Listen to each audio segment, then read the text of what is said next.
রংপুরে অ্যানথ্রাক্স আতঙ্ক, সতর্ক প্রশাসন ও স্বাস্থ্য বিভাগ। রংপুরে দেখা দিয়েছে ভয়ঙ্কর সংক্রামক ব্যাকটেরিয়াজনিত রোগ অ্যানথ্রাক্স বা গরুর তরকা রোগ। এখন পর্যন্ত একাধিক ব্যক্তি এই রোগে আক্রান্ত হয়েছে বলে জানা গেছে, যার মধ্যে দুজনের মৃত্যু হয়েছে সন্দেহভাজন অ্যানথ্রাক্স সংক্রমণে। স্থানীয় স্বাস্থ্য বিভাগ বলছে, আক্রান্তরা মূলত গবাদি পশুর সংস্পর্শে ছিলেন।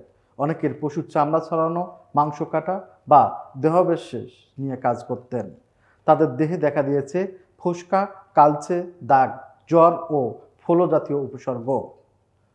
নির্ভরযোগ্য সূত্রে জানা গেছে, রংপুর সদর ও আশপাশের কিছু এলাকায় কয়েকটি মৃত গবাদি পশুর দেহ সঠিকভাবে দাপন না করে খোলা স্থানে ফেলে রাখা হয়েছিল।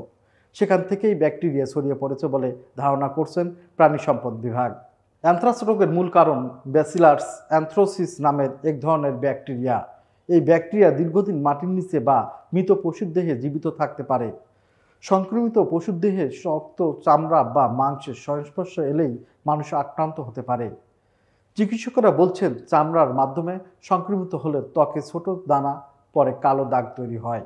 এটাই চামড়ার অ্যানথ্রাক্স। তবে কেউ যদি সংক্রমিত মাংস খায় বা স্পর্শ-শ্বাসের মাধ্যমে নেয়, তাহলে সংক্রমণ আরও মারাত্মক আকারে নিতে পারে।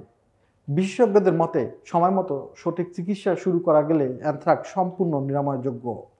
অ্যান্টিবায়োটিক ও প্রাথমিক চিকিৎসায় আক্রান্তরা দ্রুত সেরে উঠতে পারেন। রংপুর জেলা প্রাণী সম্পদ কর্মকর্তা জানিয়েছেন, আক্রান্ত এলাকায় সব পশুকে টিকা দেওয়ার কাজ শুরু হয়েছে ইতিমধ্যেই। একই সঙ্গে আক্রান্ত পশু বা মৃতদেহ ব্যবহার কঠোর নিষেধাজ্ঞা জারি করা হয়েছে। পশু বিক্রেতা ও কসাইদের জন্য চালানো হচ্ছে সচেতনতামূলক প্রচারণা। স্বাস্থ্য বিশেষজ্ঞরা বলছেন, আতঙ্ক নয়, সচেতনতাই হতে পারে প্রতিরোধের সবচেয়ে বড় হাতিয়ার। সংক্রমিত পশুর দেহ স্পর্শ না করা, মাংস ভালোভাবে সিদ্ধ করে খাওয়া এবং কাজ শেষে ভালোভাবে হাত ধোয়া, এই নিয়মগুলো মেনেই চললেই সংক্রমণ অনেকটাই প্রতিরোধ করা সম্ভব। সরকারি সংস্থাগুলো বর্তমান আক্রান্ত এলাকার পরিস্থিতি নিবিড়ভাবে পর্যবেক্ষণ করছেন। স্বাস্থ্য অধিদপ্তর বলেছে, জনগণকে আতঙ্কিত না হয়ে স্বাস্থ্যবিধি মেনে চলার আহ্বান জানানো হচ্ছে। সঠিকভাবে পশুপালন, টিকা প্রদান ও সচেতনতা, এই তিনটি পারে ভবিষ্যতের এমন সংক্রমণ ঠেকাতে।